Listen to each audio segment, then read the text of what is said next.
네, 이제 14번 풀어보겠습니다. 14번. 투자의 위험에 관한 설명으로 틀린 것을 골라보래요. 1번, 위험이란 장래의 불확실성으로 인한 기대 수익률의 변동 가능성을 의미한다. 그래서 예상한 수익이 예상된 대로 똑같이 실현되지 않을 확률이 위험이었어요. 위험.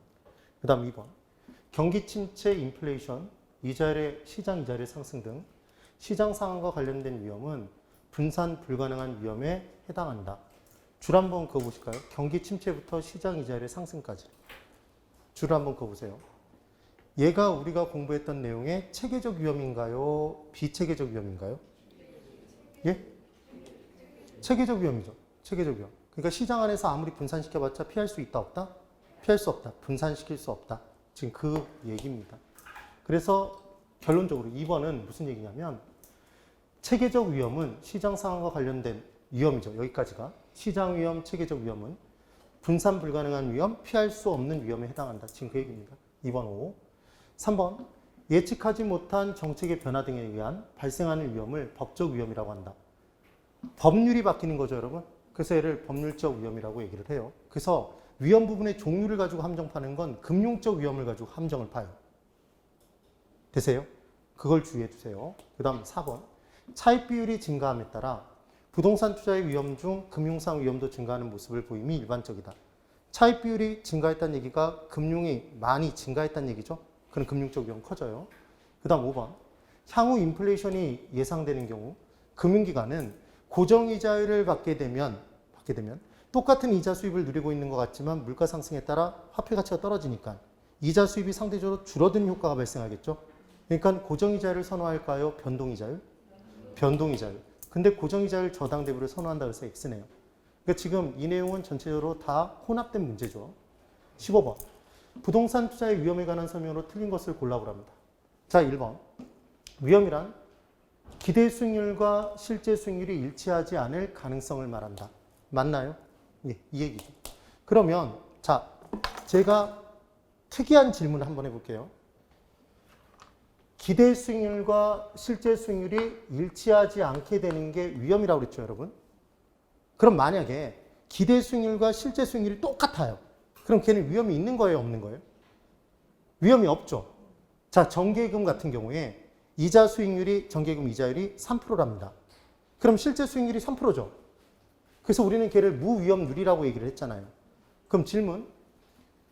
이 둘이 달라지는 게 위험인데 그럼 위험이 커진다는 얘기는 기대 수익률이 달라지는 거예요? 실제 수익률이 달라지는 거죠? 실제 수익률이 달라질 확률이 커진다는 거예요. 그러니까 기대 수익률 같은 경우에는 위험이 없던, 위험이 크든 작든 변한다, 변하지 않는다? 변하지 않는 거였죠. 그래서 기대 수익률은 위험과 관련이 없는 수익률이었고 요구 수익률은 위험이 커지면 요구하는 수익률이 커졌죠? 그 내용 기억을 해두셔야 돼요.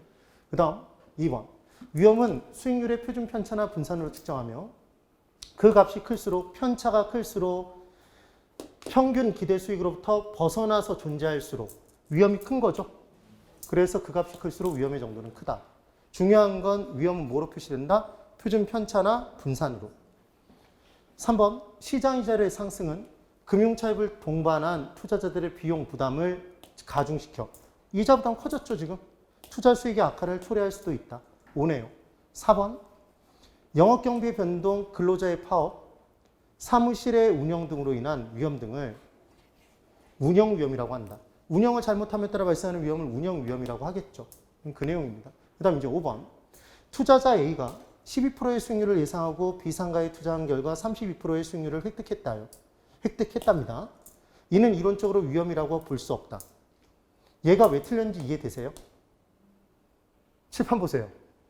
위험은 무엇과 무엇이 달라지는 게 위험이죠? 기대 수익률과 실제 수익률이 달라지는 게 위험이잖아요. 근데 어떤 생각을 하냐면 떨어지는 것만 위험이고 높아지는 건 위험이 아니라고 생각하시는데 그 개념이 아니라는 거죠. 그걸 설명드리려고 이 문제를 낸 겁니다, 지금. 그래서 5번이 왜 틀렸는지를 이해를 해두셔야 돼요. 그 다음 16번. 부동산 투자의 위험에 관한 설명으로 틀린 것을 골라보래요. 1번 아까 보기 똑같은 내용. 2번. 실제 수익이 당초 예상한 기대 수익보다 낮아질 가능성이 있다면 통계적으로는 위험으로 볼 수 없다? 예, 위험인 거죠. 그러니까 지금 위험의 개념만 정확히 이해하시면 돼요. 2번이 왜 틀렸는지 아시면 됩니다. 그 다음 3번 유동성 위험이란 부동산의 거래 과정에서 발생하는 시장 가치의 손실 가능성을 의미한다. 그러니까 바로 현금화 시키지 못하면 금매가 이루어질 것이고 자산 가치를 제대로 받지 못할 거잖아요. 그런 내용이 되는 거죠. 그 다음 17번 부동산 투자의 위험에 관한 설명으로 틀린 것을 골라보래요. 1번 여기 좀 다른 표현이 써져 있기 때문에 한번 보시자는 거예요. 평균과 표준 편차가 다른 자산 간 위험 수준의 상대적 크기를 측정하기 위해 분산계수, 변이계수를 사용한다 이렇게 돼 있죠. 그럼 변이계수는 들어보셨죠, 여러분? 우리 이게 기억나나 보세요. 저 볼까요? 두 개의 투자안이 있습니다. 두 개의 투자안이 위험이 똑같아요. 이 투자안의 수익이 더 커요. 그럼 우리는 둘 중 하나를 선택할 수 있죠? 동일 위험일 때는 수익이 큰 게 수익이 작은 걸 지배한다. 우리는 지배하는 걸 선택하죠? 이게 평균과 분산의 원리였어요. 그럼 수익이 동일할 때는 위험이 큰 게 좋다, 작은 게 좋다? 작은 게 좋았죠. 작은 걸 선택해요. 이제부터 계속 그 문제인 거예요. 그러면 우리가 투자 결정을 내릴 때 A가 있고 B가 있는데 A는 수익이 얼마냐면 수익과 위험이 있을 때 수익이 15%입니다. B는 10%래요. 위험이 얘는 8%고 얘는 위험이 7%래요. 그럼 수익과 위험 둘 중에 하나 같은 거 없죠? 같은 거 없습니다. 그래도 A와 B 중에 우리는 뭘 선택할 수 있다? 지금 A와 B를 비교하면 A가 뭐는 크고 수익은 크고 위험이 더 작잖아요. 얘는 수익은 작으면서 위험이 더 크죠. 그러니까 우리는 A를 선택하죠. 그래서 주의하실 내용은 평균과 분산의 원리는 두 투자안의 경우에 수익이 동일하거나 위험이 동일한 경우에만 적용 가능한 이론이다 그러면 X죠. 이 경우에도 사용할 수 있잖아요. 근데 딱 한 가지 사용할 수 없는 경우가 있었죠. 지배 원리를. 얘가 수익이 15%, 얘는 수익이 10%, 얘는 위험이 8%, 얘는 만약에 위험이 7%라면 얘 수익 더 크죠? A가 위험도 더 크죠? 수익도 작고 위험도 작죠? 그래서 위험과 수익의 비례 관계인 두 개의 투자는 지배 원리로, 평균과 분산의 원리로 결정할 수 없다. 그래서 결정할 수 없을 때 그냥 아무거나 찍는다, 변이계수를 사용한다? 변이계수. 그래서 변이계수는 계수니까 분수입니다. 근데 얘의 주인공은 예상한 수익이 예상된 대로 똑같이 실현되지 않고 변하는 거죠. 이상하게.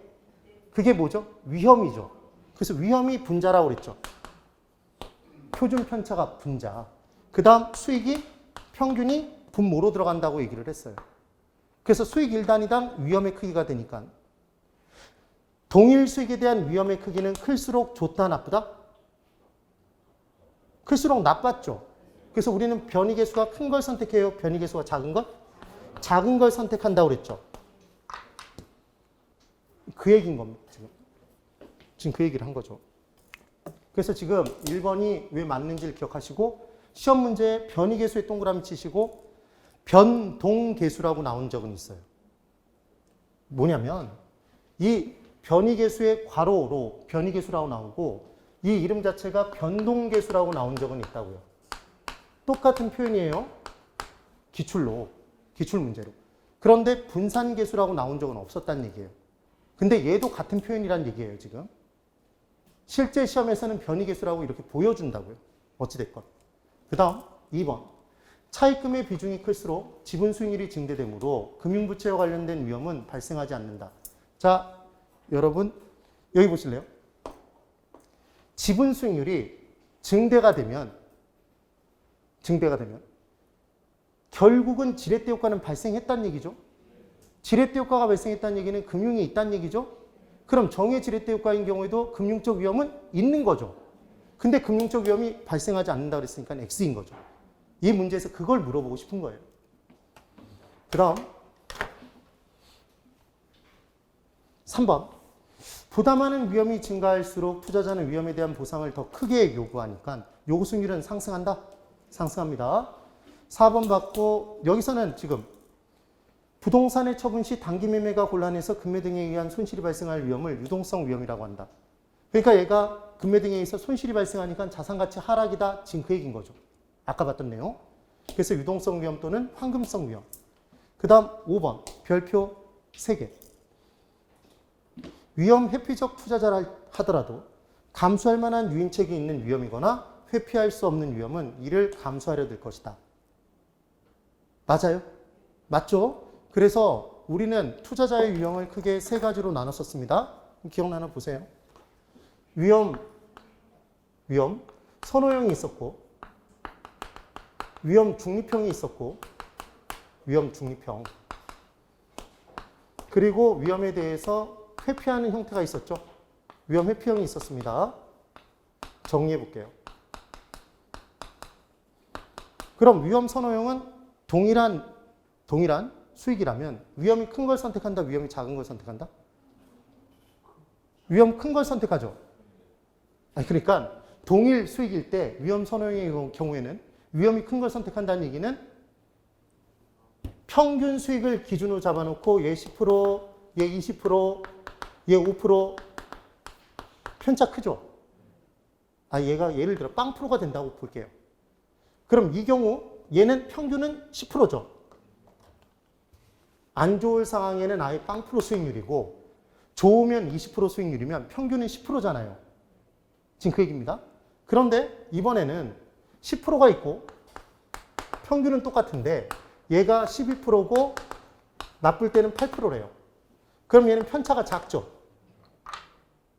그럼 이 두 가지 경우, A 경우와 B 경우가 있을 때 여러분 A 경우를 선택하는 사람은 위험 선호형이다, 위험 회피형이다? 위험 선호형이에요. 위험 선호형은 떨어지는 것에 초점을 맞춘다, 올라갈 것에 초점을 맞춘다? 올라갈 것에 초점을 맞추는 사람이라는 거죠. 그런데 얘를 공부해 놓을 필요가 있다, 없다? 없다고 그랬어요. 일반적이지 않으니까 항상 위험 회피형으로 나옵니다. 그래서 위험 회피형 투자자는 동일한 수익일 때는 위험이 더 작은 것. 왜냐하면 이 사람은 떨어질 때 얼마만큼 떨어지는지가 적게 떨어지는 게 중요한 거니까. 이 내용이 되는 거죠. 그래서 이제까지 시험 문제는 다 뭐로 나왔다? 위험 회피형 투자자를 전제로 문제가 나왔다. 근데 이 위험 회피형 투자자는 위험을 감수하면 위험에 대한 대가를 요구하는 정도가 두 가지 유형으로 달라진다고 그랬죠. 그래서 공격적인 투자자와 보수적인 투자자. 둘 중에 누가 더 위험을 더 많이 싫어하죠? 보수적인 투자자. 그래서 동일 위험에 대한 대가는 얘를 싫어하니까 더 많이 대가를 요구한다. 그럼 대가를 더 많이 요구했으니까 얘는 배가 볼록해진다, 완만해진다? 볼록해진다고 그랬죠? 그래서 무차별 곡선의 경사가 급하다. 공격적인 투자자는 위험에 대한 대가를 공격적인 성향을 띠는 만큼 위험을 덜 싫어하는데 덜 싫어하니까 대가를 조금만 요구. 그럼 배가 완만. 그래서 무차별 곡선의 모양이 완만하다 이렇게 얘기를 했던 거죠. 이것까지가 기억나시면 되는 거죠. 됐나요? 네. 그래서 지금 위험 회피형 투자자라 할지라도 감수할 만한 유인책이 있어요. 대가를 준다는 얘기죠. 또는 아예 피할 수 없는 위험이라면 걔를 감수할 수도 있다. 근데 보통 시험 문제에는 얘를 위험 혐오형 태도, 위험 혐오적 태도란 이런 식으로 문제를 준다고요. 지금은 똑같이 그냥 봤네요. 그 다음 18번. 부동산 투자의 위험에 관한 설명으로 틀린 것은 이렇게 나왔어요. 1번 문제 보세요. 장래의 인플레이션이 예상되는 경우 대출자는 변동이자를 대신 고정이자를 대부로 대출하기를 선호한다. X죠? 지금 뭘 선호해요? 지금 장래의 인플레이션이 발생하면 화폐 자산의 가치가 떨어지니까 변동시켜서 올려받아야 될 거잖아요. 아까 문제 두 가지로 나눠서 우리가 구분해서 문제 풀었잖아요. 그러니까 1번이 틀렸죠. 그 다음 2번. 부채 비율이 크면 지분 수익률이 커질 수 있지만 금융을 키우면 금융의 지렛대 효과는 커질 수 있지만 마찬가지로 금융적 위험도 커진다? 네. 3번. 운영 위험, 사무실 관리, 근로자의 파업, 영업 경비 변동 등 야기되는 수익성의 불확실성, 폭넓게 지칭하는 것 맞고 4번. 위치적 위험. 부동산은 위치를 마음대로 이동시킬 수 없죠, 여러분? 그럼 상대적으로 위치가 불리해질 수도 있나요? 시장성이 나빠질 수도 있잖아요, 지역시장이. 그러면 그때 감수할 수밖에 없는 위치가 위험이 바로 뭐다? 위치적 위험. 그래서 위치적 위험이란 환경이 변하면 대상 부동산의 상대적 위치가 변화하는 위험이다. 5. 그 다음 5번 봤었네요. 그 다음 19번. 위험에 관한 설명으로 틀린 것을 골라보랍니다. 1번 봤고 2번도 봤고 자 2번 보세요. 2번. 유동성 위험은 부동산 개발 기간 동안 나타날 수 있는 개발 비용의 변동 가능성 때문에 발생한다. 이렇게 돼 있죠. 완전히 다른 설명인 거 이해되세요? 얘는 비용의 증가에 따라 발생하는 위험, 비용 위험이겠죠. 네. 그러니까 지금 얘는 유동성 위험은 당연히 뭐가 나와야 된다? 단기간에 처분이 불가능해서 자산 가치를 온전히 유지시킬 수 없는 것. 그게 나와야 되는 거죠. 아니, 이 뒤의 내용을 모르더라도 유동성 위험의 설명이 아니잖아요. 네, 그네요. 그 다음, 지금 4번. 사업 위험은 경영 위험이라고도 하며 시장 위험, 운영 위험, 위치 위험 등이 다 포함된다. 사업에는 이 위험들이 모두 다 포함이 되겠죠. 그래요. 그 다음 5번에 법적 위험이란 정부의 정책이나 법률 개정 등으로 인해 투자 수익률이 변하는 것. 법률, 정책이 뜨면 다 법적 위험인 거예요. 그 다음 20번. 29회 시험 문제. 얼마나 쉬운지 보세요. 투자 재원의 일부인 부채가 증가함에 따라 원금과 이자에 대한 채무 불이행의 가능성이 높아지며 금리 상승기에 추가적인 비용 부담이 발생하는 것은 남의 돈 빌려서 발생하는 위험이잖아요. 무슨 위험? 금융 위험이죠. 금융 위험. 투자론을 포기하면 절대 안 돼요. 21번. 투자의 위험에 대한 설명. 틀린 것을 이제 골라보랍니다. 자, 아까 봤던 문제에 똑같은 내용들이에요. 그래서 지금 표현을 보세요. 1번. 위험은 분산이나 표준 편차로 측정. 분산이나 표준 편차의 값이 클수록 위험이 큰 거니까 위험이 큰 투자 대안으로 평가된다. 5. 2번. 경기 침체 인플레이션의 발생, 시장 이자의 변화는 얘는 체계적 위험 3총사였죠. 세 가지. 그래서 피할 수 없는 체계적 위험에 해당한다. 5. 그 다음 4번.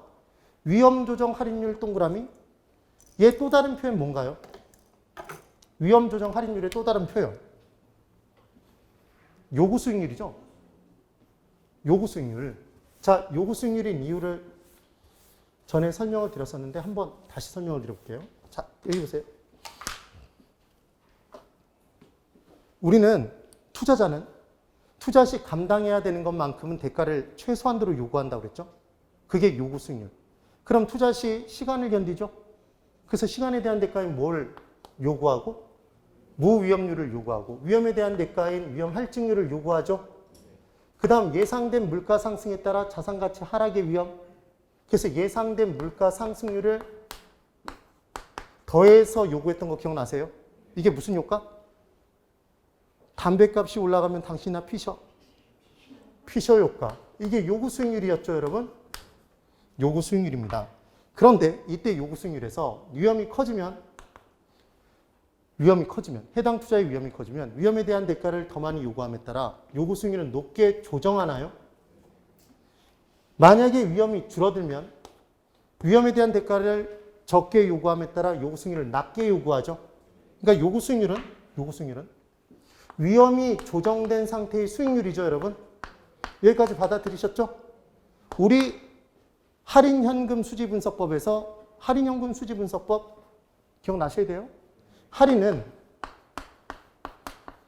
순수 내 마음대로 요구한다 기억나세요? 그래서 수년가법, 수익성지수법은 수년가를 계산하고 수익성지수를 계산할 때 계산하기 위해서 뭐가 필요하죠? 요구 수익률이 필요하죠. 내부 수익률을 계산할 때까지는 요구 수익률이 필요 없죠. 비교하기 위해서 투자 결정을 내리기 위해서는 기준으로 필요하죠. 뭐가? 요구 수익률이 기준으로 필요하죠. 얘는. 되셨어요? 그러니까 지금 요구 수익률은 할인율이에요? 할인율이 아니에요? 할인하고 있잖아요. 그래서 위험이 조정된 상태의 할인율인 거죠. 뭐가? 요구 수익률이. 얘는 기억을 해주셔야 돼요. 그래서 얘를 뭐라고도 표현하냐면 위험 조정률이라고도 하는 거죠. 요구 수익률을 표현을. 그럼 이제 이쪽. 위험 조정 할인율의 적용은 요구 수익률은 위험이 클수록 보다 낮은 할인율을 적용하나요? 높죠? 당연히 말도 안 되잖아요. 3번이 지금 틀렸잖아요. 그래서 위험 조정 할인율에 적용을 할 때 위험이 클수록 보다 높은 할인율을 적용해서 똑같은 미래 수입을 좀 더 높은 할인율로 할인 쳐버리면 나오는 수입의 현재 가치가 줄어든다. 그래서 그 투자를 안 하는 결정을 내릴 거잖아요. 그 내용이 되겠죠. 그 다음 4번. 정기금에 대한 투자는 위험이 있다 없다? 위험 하나도 감수하지 않는 거죠.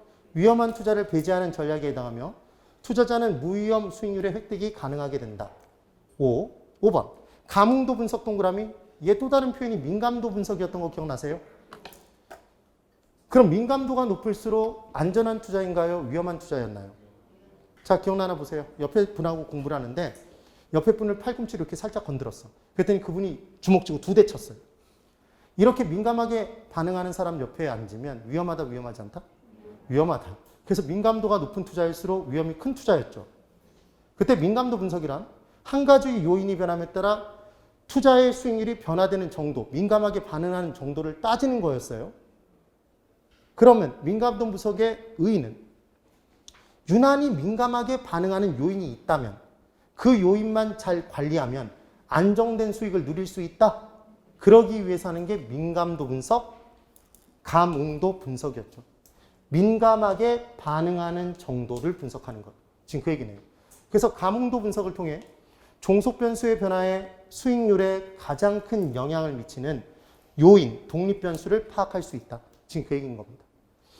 그 다음 22번. 위험의 처리 방법에 관한 설명으로 틀린 것. 1번. 보수적인 예측 방법은 안 좋은 상황을 가정하는 거죠. 그래서 각각의 투자자들의 기대 수익을 가장 안 좋은 상태로 가정하고 위험이 가장 큰 상태로 가정해서 투자 결정을 내리는 것. 그게 바로 뭐다? 보수적인 예측 방법. 그래서 보수적 예측 방법은 기대 수익을 가급적 낮게 예측해서 투자를 결정한다. 지금 그 얘기예요. 그런데 이 부분을 오해하시는 분들이 어떻게 오해하시는 분들이 있냐면 보수적인 예측 방법은 기대 수익이 최대한 낮은 것을 투자 결정하는 것을 의미한다. 지금 그 얘기가 아니라고요. 무슨 말이냐면 A 투자와 B 투자와 C 투자가 있는데 기대 수익률이 평균적으로는 그냥 일반적으로 봤을 때는 얘는 15%고 얘는 20%가 나온다고 얘기하고 얘는 25%가 나온대요. 그런데 보수적인 투자자가 예측을 할 때는 보수적인 사람은 어떻게 예측을 하냐면 에이 무슨 기대 수익률이 이렇게 높게 나와. 얘 많이 나와봤자 10%겠구만. 얘는 15%겠구만. 얘는 많이 나오면 17%가 나오겠네. 이런 식으로 기대 수익률 자체를 다 낮게 가정하고 투자 결정을 내린다는 얘기지. 이 중에 가장 낮은 걸 선택한다는 얘기가 아니라고요. 네. 모든 투자자들의 상황을 안 좋은 상황을 가정하는 걸 무슨 투자라고 한다? 무슨 예측 방법? 보수적인 예측 방법. 지금 그 얘기입니다. 그 다음 2번. 보험가입, 변동금리, 인플레이율에 연동하는 임대차 계약 등은 위험의 관리 전략 중 위험 회피 전략으로 볼 수 있다. 이렇게 돼 있죠. 그러면 지금 위험 회피 전략과 위험 정가 전략은 같아요, 달라요? 단순하게 회피하는 건 위험을 감수하지 않는 거예요. 근데 위험 정가 전략은 내가 감수한 위험을 누군가에게 떠넘기는 거잖아요.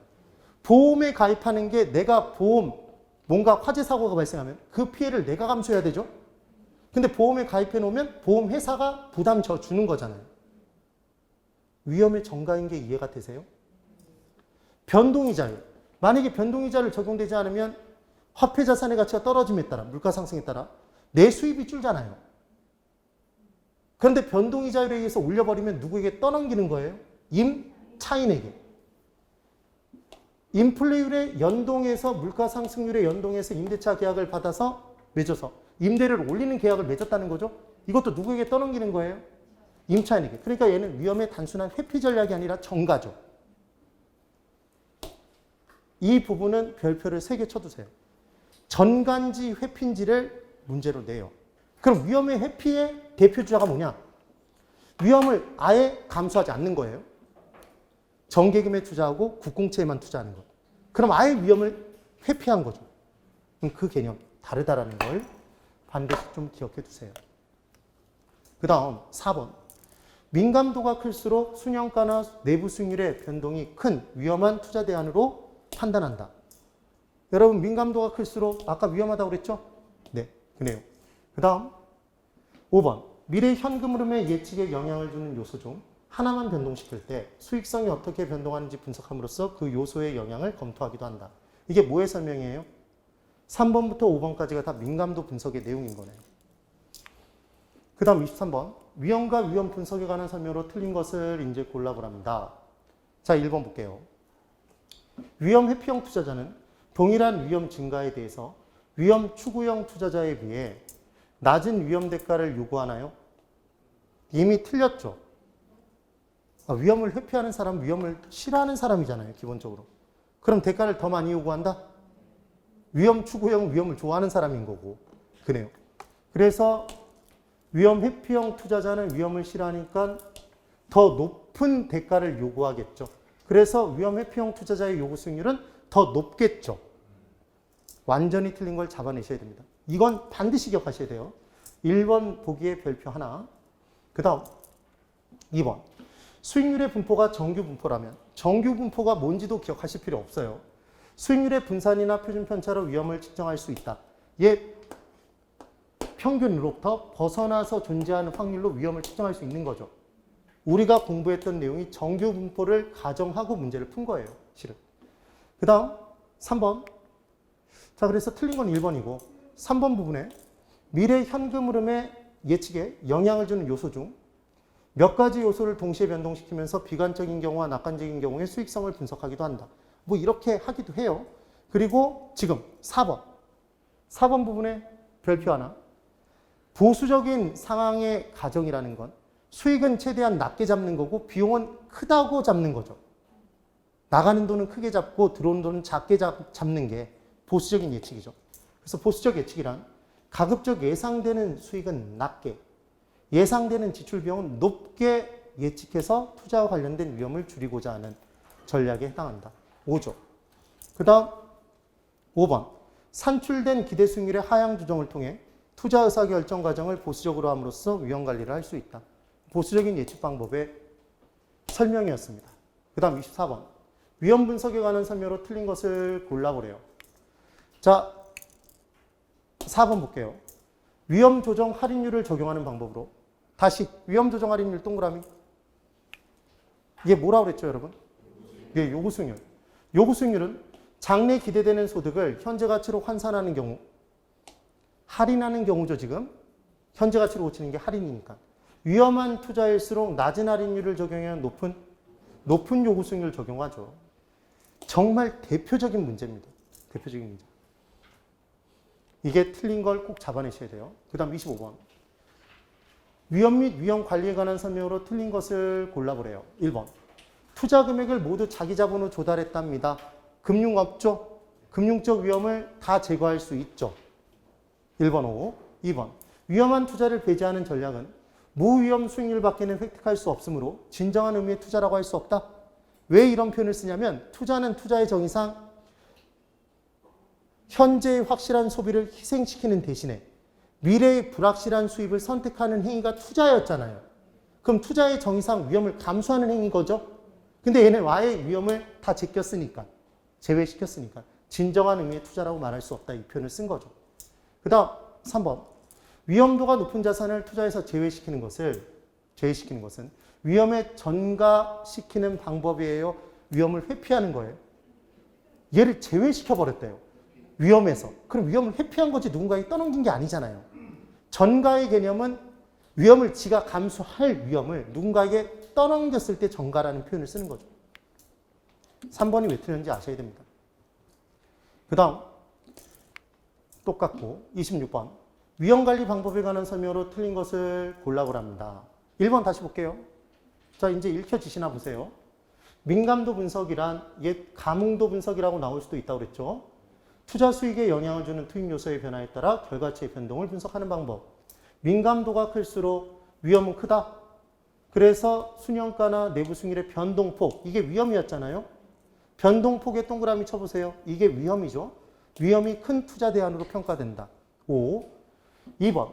위험 조정 할인율의 적용은 위험이 증가함에 따라 보다 높은 요구 수익률을 적용하는 방식이다. 그러니까 지금 위험 조정 할인율이 요구 수익률이라는 거죠, 지금. 5. 3번. 인플레율에 연동하는 임대차 계약, 임차인의 위험을 임대인에게 전가시키나요? 임대인의 위험을 임차인에게. 임대인의 위험을 임차인에게 전가시키는 거잖아요. 그런데 실제 시험장 들어가서 이게 만약에 문장으로 나오면 쓱 지나가요. 전가만 보이거든요. 그리고 나올 건 다 나왔잖아. 임대인과 임차인이 다 나오니까 헷갈려서 틀리실 수 있단 말이에요. 꼭 기억해 두세요. 그 다음 5번에 충당금의 설정은 뭔가 일이 발생할 걸 대비해서 충당금을 설정해 놨어요. 그럼 얘는 위험 관리 전략 중 위험 자체를 보유하는 것이다. 그 위험 자체가 없어지는 게 아니에요. 이것도 일반적인 내용은 아닙니다. 그 다음 27번. 민감도 분석에 관한 설명으로 틀린 것을 골라보세요. 이렇게 나왔네요. 2번 보실까요? 자, 1번 보세요. 1번. 종속 변수의 변화에 대한 독립 변수의 변화의 정도를 분석하는 방법이다. 이쪽 보세요. 이게 얼마나 어마어마한 문제냐면, 여기 보실까요? y는 ax 플러스 b가 있다고 제가 적어드린 적이 있었죠. 제가 지금 칠판에 적은 이 내용이 1차 함수인가요? 1차 함수식이잖아요. 그래서 제가 이걸 기억하시라고 얘기한 게 아니라 뭘 설명할 때 이 얘기를 했었냐면, 변화하는 수를 두 글자로 줄인 게 뭐였죠? 변수였죠. 항상 같은 수를 두 글자로 줄인 게 뭐예요? 상수였죠. 관계 있는 수를 두 글자로 줄인 말이 뭐예요? 개수였죠. 그런가요? 그러면 지금 b는 x나 y가 변해도 b는 계속 똑같죠? 그래서 얘가 상수죠. x가 먼저 변함에 따라, 얘가 대입됨에 따라 y가 변하죠. xy지니까. 네. 그래서 얘는 독립적으로 변하는 수죠. 무슨 변수? 독립변수. 그럼 독립변수가 변하면 x와 y의 관계를 2분의 1배, 2배 이렇게 얘기하는 관계 있는 수. 개수의 존재에 따라 y가 변동되나요? 변하죠. 그러니까 y도 변수죠. 그런데 얘는 독립적으로 변해요? 따라서 변해요? 따라서 변하죠. 그래서 얘는 종속변수죠. 그래서 기본적으로 종속변수가 변함에 따라 독립변수가 변해요? 독립변수가 변함에 따라 종속변수가 변해요? 독립이 변해서 따라서 변하는 게 종속인 거죠. 치사하죠? 그래서 1번이 지금 틀린 겁니다. 얘는 종속변수의 변화에 따라 독립변수의 변화 정도를 분석하는 방법이라고 얘기를 했잖아요. 그 내용입니다. 다른 건 다 본 거고. 28번. 수익률에 관한 설명으로 옳지 않은 것을 골라보랍니다. 자, 1번. 요구 수익률은 위험에 대한 보상의 위험 할증률이죠. 야간에 택시를 타면 야간에 택시를 타는 것에 대한 대가로 할증 붙는다. 위험 할증률. 시간에 대한 대가는 무위험률. 그게 합으로 결정되고, 시간에 대한 대가인 무위험률은 투자자에 따라 차등적으로 적용되므로 요구 수익률은 투자자마다 상이한 주관적 수익률이다. 이렇게 나왔죠? X죠. 칠판 이쪽 보실까요? 무위험률은 정기예금의 이자율입니다. 정기예금의 이자율. 그럼 정기예금의 이자율 투자자에 따라 다 달라져요? 똑같잖아요. 어떤 은행에서 나온 1년 만기의 정기예금 이자율이라면 제가 가든 여러분이 가든 그 상품의 이자율은 똑같죠? 그렇죠? 그래서 이 무위험률 자체는 정기예금의 이자율이니까 그 투자 자체에서 뽑아내는 거다? 시장 경기 상황에서 뽑아내는 거다? 시장 경기 상황에서 뽑아내는 거예요? 그 자체에서 뽑아내는 거 아니었어요? 그런데 똑같은 투자를 하더라도 똑같은 위험을 감수해도 위험에 대한 태도가 투자자별로 다르죠. 그래서 위험에 대한 대가, 위험 할증률이 얘가 주관적으로 결정되는 거죠, 여러분. 그래서 뭐가 주관적으로 결정되는 거다, 결국? 요구 수익률이 더 높게 요구하는 사람이 있고 더 낮게 요구하는 사람이 있어서 달라지는 이유는 무위험률이 투자자별 주관적이기 때문이다. 위험 할증률이 주관적이기 때문이다. 위험 할증률이 위험에 대한 태도에 따라 위험을 싫어하면 싫어할수록 더 많은 대가를 요구해서 더 높은 요구 수익률로 변동되는 거죠. 변화되는 거. 그런데 지금 뭐라고 문제를 낸 거냐면 1번에 보세요. 이렇게 낸 거죠. 시간에 대한 대가의 무위험률이 투자자에 따라 차등으로 적용되므로 얘가 주관적으로 결정되니까 결국 요구 수익률이 투자자에 따라 상이한 주관적인 수익률이 된다라고 함정을 파는 거죠. 1번이 왜 틀렸는지를 아셔야 됩니다. 그 다음 3번 보세요. 위험 회피형 투자자는 동일한 위험 증가에 대해 위험 추구형 투자자보다 더 높은 수익률을 요구하나요? 위험을 더 많이 싫어하니까 대가 더 많이 요구하죠? 지금 그 얘기예요. 그 다음 4번. 기대 수익률이란 투자로부터 예상되는 수익과 지출을 고려해서 산정한 사전적 수익률로. 그래서 기대 수익률은 해당 투자에서 기대되는 수익률, 예상되는 수익률이었습니다. 그래서 기대 수익률 이꼬르 예상 수익률이었죠. 그러니까 아직 그 투자는 했다 안 했다? 하기 전이죠. 그래서 사전적 수익률이었어요. 그럼 우리가 공부한 내용에 사후적 수익률은 하나밖에 없었네요. 투자가 끝난 후 발생하는 수익률은? 자, 다시. 투자가 끝난 후 실현된 수익률은? 실현 수익률이었죠. 근데 실현 수익률은 말 그대로 투자가 끝난 뒤 실현되는 수익률이니까 투자 결정을 내리는 시점에는 있다 없다? 없어서 실현이 나오면 우리에겐 실현이라고 했던 거 기억나세요? 이거 무조건 X라고 그랬죠. 문제에서 기대 수익률이 실현 수익률보다 크거나 같으면 투자한다 그러면 무조건 X라고요. 그래서 우리는 수익률 두 개를 비교할 때는 기대 수익률과 요구 수익률을 가지고 비교하죠. 그때 기대 수익률은 그 투자 내부에 있으니까 무슨 수익률? 내부 수익률. 요구 수익률, 투자자는 바깥에 있잖아요. 그래서 무슨 수익률? 외부 수익률. 기대 수익률을 선택하면 요구 수익률이 포기되는 거죠. 그래서 걔를 기회비용이라고도 표현했었죠. 그런 내용들이었습니다. 기억이 나시면 돼요. 그래서 기대 수익률이란 투자로부터 예상되는 수익과 지출을 고려한 사전적 수익률, 사전적 동그라미 이거 사후적 아닙니다. 상황별 기대 수익률, 이게 호황일 때, 정상적일 때, 불황일 때의 기대 수익률인 거죠. 각각. 거기에 발생 확률을 곱해서 구한다. 무슨 평균한다? 가중평균. 우리가 공부하는 평균은 다 무슨 평균? 가중평균. 가중평균. 5번. 해당 투자에서 기대되는 수익률이 해당 투자에서 투자자가 요구하는 수익률보다 큰 경우에는 투자자는 투자하죠? 그 다음 29번. 수익률에 관한 설명으로 틀린 것을 이제 골라보랍니다. 1번. 실현 수익률이란 투자의 결과 이미 발생한 사후적인 수익률로 투자 결정의 준거의 동그라미 이게 기준이죠. 기준. 기준으로 사용할 수 없죠. 투자 결정의 시점엔 존재하지 않으니까. 2번. 기대 수익률이 12%, 요구 수익률이 8%라면 투자하죠. 3번. 사상별. 이게 상황별이었죠. 예상 수익률의 확률이 상이한 경우에 기대 수익률은 가중평균하여 그 값을 측정한다. 이거 산술 평균한다 그러면 X였죠. 정상적일 확률, 호황일 확률, 불황일 확률이 각각 달라질 수 있으니까. 그 다음 4번. 위험한 투자를 배제하는 경우 투자자는 아무런 수익도 획득할 수 없다. 여기 보실까요? 위험을 감수하지 않았어요. 그럼 투자자는 아무런 수익도 못 누려요? 시간에 대한 대가는 누리죠. 무위험률은 누리잖아요. 그러니까 지금 몇 번이 틀린 거다? 4번이 틀렸죠, 지금. 그 다음 30번. 투자 수익률에 관한 설명으로 틀린 것을 이제 골라보랍니다. 자, 1번 볼게요. 이 표현을 어떻게 했는지 보세요. 기대 수익률이란 투자 대상 부동산으로부터 장래 예상되는 수익률로서 얘 똑같은 표현이 다 나왔네요. 기대 수익률 동그라미, 예상되는 수익률의 예상 수익률 동그라미, 사전적 수익률이죠. 그리고 내부 수익률이죠. 사전적 수익률 동그라미, 내부 수익률 동그라미. 얘들 다 똑같은 표현? 똑같은 애들입니다. 그 다음 2번. 요구 수익률이란 투자자가 투자를 결정하기 위해 충족되어야 할 최대한의 수익률, 최소한의 수익률. 최소한의 수익률이었죠. 네. 그래서 최소한의 수익률로서 목표 수익률 또는 필수 수익률이라고도 한다. 지금 그 얘기입니다. 그 다음 3번. 실현 수익률은 실제로 발생한 수익률, 사후적 수익률, 이미 역사가 됐죠. 역사적 수익률. 이렇게 얘기를 하네요. 그 다음 4번.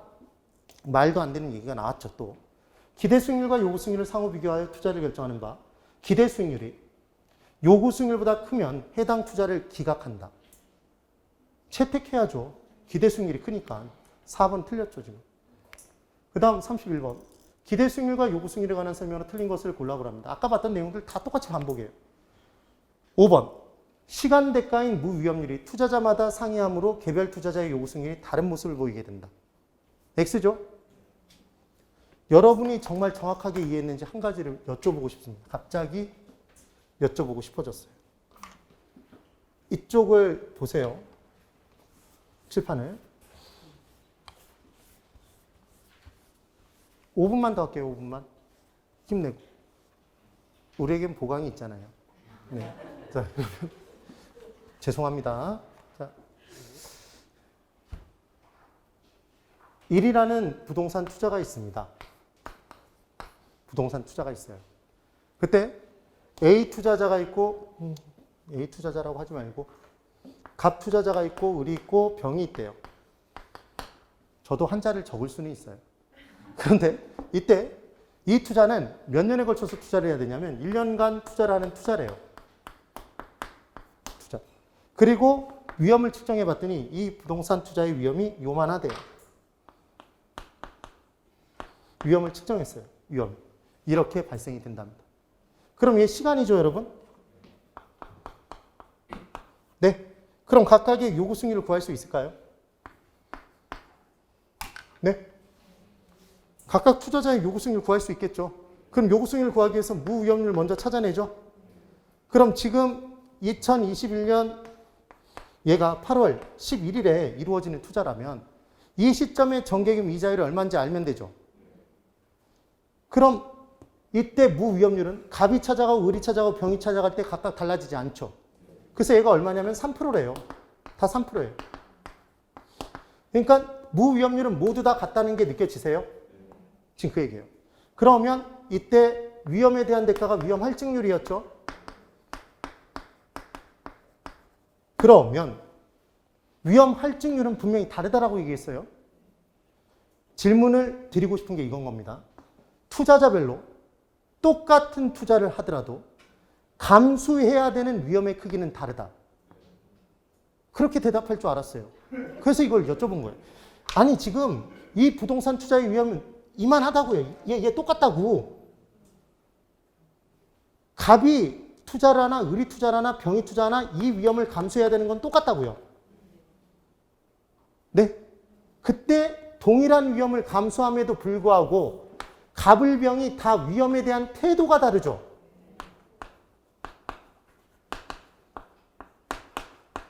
네. 그래서 위험에 대한 태도가 다르기 때문에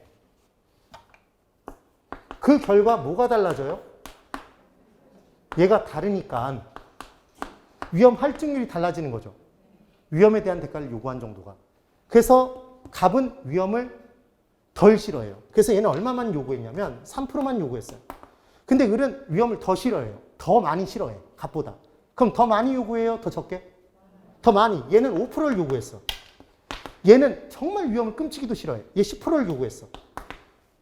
지금 뭐가 달라졌죠? 무위험률이 투자자별로 달라졌죠. 감수하는 위험의 크기가 달라서? 또 그렇게 대답하네요. 아니라니까. 감수하는 위험의 크기는 똑같은데 동일한 투자라니까. 뭐가 달라서? 위험에 대한 태도가 달라서 위험 할증률이 달라져서 요구 수익이 달라지는 거죠. 이렇게. 얘 6%, 얘 8%, 얘 13% 이렇게 달라졌잖아요.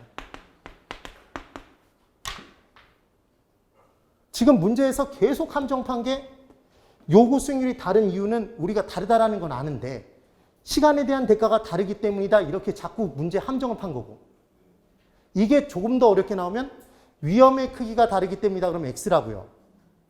위험은 동일한데 위험에 대한 태도가 달라서 위험에 대한 대가를 다르게 요구하기 때문인 거죠. 위험 할증률이 달라지기 때문인 거죠. 지금 그 얘기예요. 그 다음 32번. 부동산의 수익과 수익률에 관한 설명으로 옳은 것을 이제 골라보라 합니다. 1번은 최소한의 수익률이죠, 여러분. 그 다음 2번. 총 투자 수익률은 세전 현금 수지를 지분 투자액으로 나눠서 산정한다. 이렇게 돼 있죠. X죠. 아까 총 수익률은 이거 뒷부분의 문제까지 사실은 풀고 있는 건데 이거 기억나세요, 여러분? 조순전후 할 때 제가 조순 총리로 기억하시라는 이유가 있었죠. 조순은 뭐랑 연결된다? 얘는 총 투자액으로부터 나온다고 말씀드렸죠. 그래서 총 2였잖아요. 전후는 뭐랑 연결? 지분 투자액과. 그럼 우리는 총 수익률 계산할 때 얘로 계산한다 지금 그거죠. 이렇게 나눠서 계산한 거잖아요. 근데 지금 얘로 나눠서 계산한다고 얘기한 거죠. 지금 2번이 왜 틀렸는지 이해되셨어요? 3번 기대 수익률이 요구 수익률보다 작으면 채택한다. X죠. 4번 순영업소득의 산정 과정에서 재산세는 차감하지만 영업소득세는 차감하지 않는다고 돼 있죠. 적어보면 알 수 있는 문제였죠. 여기서 조순전후 경조세 이렇게 적어 놓으신 상태에서 순영업소득을 계산할 때까지는 재산세는 뺀 건가요? 영업소득세는 빼기 전이죠. 지금 그 얘기잖아요. 밑에 있느냐 위에 있느냐를 생각하시면 돼요. 위에 건 차감한 거고 밑에 건 차감하기 전이죠. 지금 그 얘기입니다. 그 다음 5번 회수 불가능한 임대료 수입은 영업경비에 포함하여 순영업소득을 산정한다 이렇게 돼 있죠. 틀렸죠. 지금 공실 및 불량업체 충당금은 가에서 빼죠. 맞아요? 영업경비에서 빼는 거 아니잖아요. 그 다음 33번 기대 수익률이 지금 8%랍니다. 자, 이제 뭘 해보는 거냐면 가중평균 한번 해보는 거죠. 상황별 수익액. 여러분 이쪽 보세요. 각각 상황별 확률을 줬고 상황별 예상 수익률을 줬습니다. 그럼 얘를 다 곱해서 각각 곱해서 더해주면 얘가 나와야 되잖아요. 지금 얘를 다 곱해서 더하면 얘가 나오게 돼 있습니다. 그런데 지금 이 문제에서는 얘가 주어져 있고 지금 정상일 때 예상 수익률을 안 준 거죠. 그럼 이 문제 푸는 방법은 곱하고 더해서 얘를 빼주면 되죠. 합니다. 4에다 0.2 곱하면 얼마인가요? 0.8. 0.8. 0.8. 그 다음 얘는 곱하면 얼마? 4. 그럼 4.8이죠. 4.8을 넘겨서 빼주는 거죠. 그럼 3.2. 3.2를 얼마로 나누면? 얘 곱해서 지금 3.2잖아요. 이 문제에서. 그러면 0.4로 나눠주시면 되죠. 얼마인가요? 8이죠? 8%. 이렇게 푸신다는 겁니다. 이 문제가 또 한 번 나온 적이 있었어요. 얘는 문제가 똑같으니까 여러분 또 풀어보세요. 35번. 다음 서술 중 옳지 않은 것은 모두 몇 개입니까? 이렇게 나왔네요. 1번. 기대 수익률은 투자 대상으로부터 예상되는 연평균 복리 수익률이다. 이렇게 나왔어요. 그럼 지금 이 기대 수익률이 내부 수익률이죠, 여러분. 맞아요. 내부 수익률이잖아요. 그때 우리 기대 수익률 정할 때 이렇게 했던 게 기억나나 보세요. 투자를 지금 현재 1억을 투자합니다. 그때 2년 뒤에 1억 2,100만 원이 나오는 투자는 내부 수익률을 구할 때 제가 어떻게 구하시라는 얘기를 했냐면 얘 미래 수입이죠. 얘 현재 지출액이죠. 무조건 나눠주시라는 얘기했죠. 원래. 그럼 1.21이 나와요. 1은 원금 부분이라고 했죠. 0.21이 원래는 수익률이죠. 그래서 내부 수익률을 21%라고 대답하면 틀렸다고 그랬죠. 왜냐하면 얘는 몇 년 뒤? 2년 뒤니까 얘는 무언가의 제곱인 거죠. 그래서 1.1의 제곱인가요, 얘가? 그래서 얘는 해마다 몇 프로씩? 10%씩 2년간에 걸쳐서 복리로 붙어서 이 수익률이 발생한다는 거죠. 이해가 되세요? 지금 그 얘기인 겁니다. 그러니까 지금 1번은 5예요, X예요? 5죠, 5. 그러니까 지금 연평균이라는 개념이 왜 나왔는지를 기억하시는 거예요. 전체 기간의 수익률이 아닌 거예요. 전체 기간에. 그 다음, 니은 상관계수가 플러스 1인 경우 상관계수가 플러스 1이라면 하나의 투자의 집중 투자한 것과 똑같죠. 위험 분산의 효과가 하나도 없으니까. 그때 비체계적 위험은 전혀 제거되지 않죠. 떨어지면 다 같이 떨어지니까 똑같은 방향으로. 그래서 니은도 5. 디귿. 진위계수가 1에 가까울수록 부동산 소유의 편중 문제가 증가함을 의미한다. 여러분 진위계수는 부동산 문제의 측정 지표죠. 문제지표는 높을수록 높죠. 문제지표는 높을수록 나쁜 거예요. 그래서 얘가 1에 가까울수록 소유 편중 문제가 증가했죠. 5. 그 다음 리을. 체계적 위험은 개별 자산과 관련된 위험으로 분산 투자를 통해 회피할 수 있다. X죠. 체계적 위험 못 피해요. 미음. 위험 회피형 투자자는 분산이 동일한 경우에 평균이 작은 투자안을 선택한다. 여러분, 분산 위험이죠? 위험이 동일하면 평균 수익이 작은 걸 선택해요? 아니 잠깐만, 위험이 동일할 때 수익이 큰 걸 선택하죠. 그런데 지금 작은 걸 선택한다 그랬으니까 틀렸잖아요. 그래서 지금 틀린 건 리을과 미음이죠. 여기서 뭐는 하나 외우고 가야 되냐면 기억은 꼭 기억하시라고요. 왜 복리의 개념이었는지. 우리는 복리만 계산했죠. 연 평균 수익률을 구했다는 거 지금 보여드린 거예요. 지금. 그래서 35번까지 풀어서 내용이 끝났습니다. 오늘 여기까지만 진행을 할게요. 다음 주 월요일 날에 보강을 하도록 하겠습니다. 3시간 정도 진행할 생각이에요. 힘내셔서 계속 따라오시면 어찌됐건 제가 붙여드리도록 하겠습니다. 힘내세요. 네, 오늘 여기까지입니다. 대단히 수고 많으셨어요.